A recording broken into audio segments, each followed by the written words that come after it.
ಇವತ್ತು ಮತ್ತೆ ನಾವು ಸ್ಫುಟದ ಹೇಳಬೇಕು ಅಂತಕ್ಕಂಥದ್ದು ಕಾರ್ಯಕರ್ತರ ಭಾವನೆಯನ್ನು ಕಾಣ್ತಾ ಇದ್ದೇನೆ. ಆ ಕಾರ್ಯಕರ್ತರ ಮಂಡ್ಯ ಜಿಲ್ಲೆಯ ಕಾರ್ಯಕರ್ತರು ಹೌದು 2018 ನಾನು ಮುಖ್ಯಮಂತ್ರಿ ಆಗಬೇಕು ಅಂತ ಹೇಳಿ ಒಂದೊಂದು ಕ್ಷೇತ್ರದಲ್ಲಿ 50-55 ಸಾವಿರ ಬಹುಮತದಲ್ಲಿ ನಮ್ಮ ಅಭ್ಯರ್ಥಿಗಳನ್ನು ಗೆಲ್ಲಿಸ್ಕೊಟ್ರು. ತಪ್ಪುಗಳಾಗಿದ್ದೇವೆ, ತಪ್ಪುಗಳು ಮಾಡ್ಕೊಂಡಿದ್ದೇವೆ, ಲೋಪದೋಷಗಳಿದೆ. ಆದರೂ ಸಹ ಕಳೆದ ಚುನಾವಣೆಯಲ್ಲಿ ನಮ್ಮ ಅಭ್ಯರ್ಥಿಗಳು ಒಬ್ಬರೇ ಒಬ್ಬರು ಗೆದ್ದರು. KR ಪೇಟೆನಲ್ಲಿ 5 ಜನ ಸೋತಿರ್ಬೋದು. ಆದರೆ ನಮ್ಮ ಮತ್ತು ಕಾಂಗ್ರೆಸ್ನ ನಡುವೆ ಇರ್ತಕ್ಕಂಥ ಅಂತರ ಕೇವಲ 3,000 ಮತಗಳು.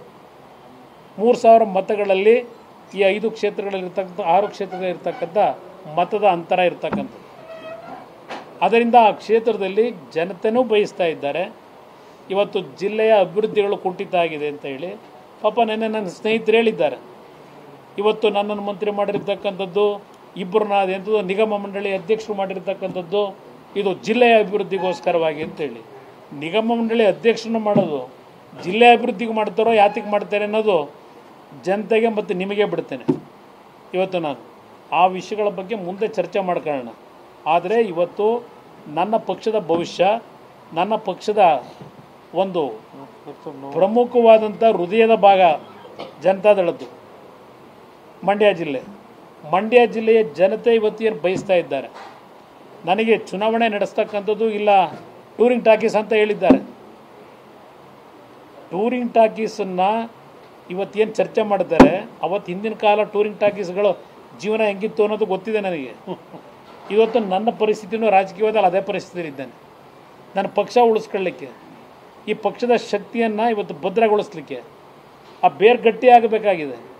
ಹೊಸದಾಗಿ ಇವತ್ತು ಮಂಡ್ಯ ಜಿಲ್ಲೆಯ ಜನತೆ ಇವತ್ತು ಮತ್ತೆ ಪುನಃ ಈ ಪಕ್ಷಕ್ಕೆ ಶಕ್ತಿಯನ್ನು ತುಂಬಬೇಕು ಅಂತಕ್ಕಂಥ ದೃಷ್ಟಿಯಿಂದ ನೀನು ಬರಬೇಕು ಅಂತ ಏನು ನನಗೇನು ಆದೇಶ ನೀಡ್ತಾ ಇದ್ದಾರೆ. ಇವತ್ತು ಕಳೆದ ಚುನಾವಣೆ ಬಗ್ಗೆ ನಾನು ಚರ್ಚೆ ಮಾಡಲ್ಲ. ಕಳೆದ ಚುನಾವಣೆ ನಮಗೆ ನೈತಿಕವಾಗಿ ಸೋಲಲ್ಲ. ಅದು ನಿಮ್ಮ ಅಂಕಿಅಂಶಗಳ ಆಧಾರದ ಮೇಲೆ ನಮಗೆ ಸೋಲಾಗಿರ್ಬೋದು. ನೈತಿಕವಾಗಿ 2019 ಲೋಕಸಭೆಯಲ್ಲೂ ನಾವು ಗೆದ್ದಿದ್ದೇವೆ. ಅದು ನನ್ನಲ್ಲಿರ್ತಕ್ಕಂಥ ಆ ನಂಬಿಕೆ.